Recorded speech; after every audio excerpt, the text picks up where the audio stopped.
A cold coming we had of it, just the worst time of the year. For a journey, and such a long journey, the ways deep and the weather sharp, the very dead of winter.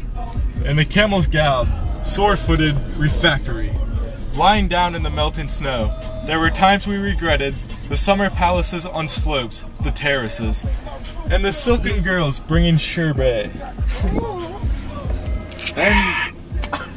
Then the camelmen cursing and grumbling and running away and wanting their liquor and women, and the night fires going out and the lack of shelters, and the cities hostile and the towns unfriendly, and the villages dirty and charging high prices.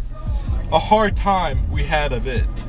At the end we preferred to travel all night, sleeping in snatches, with the voices singing in our ears, saying this was all folly.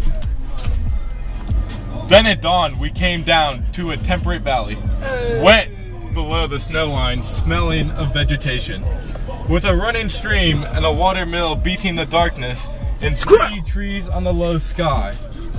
And an old white horse galloped away in the meadow. Then we came to a tavern with vine leaves over the lintel.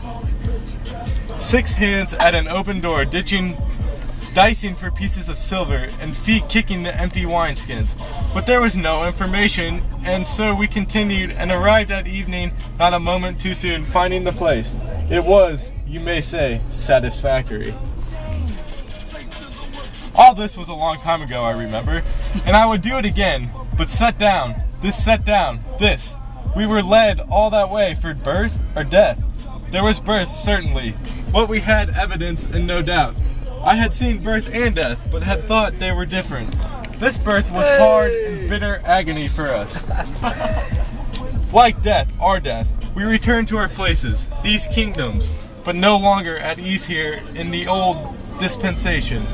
With an alien people clutching their gods, I should be glad of another death.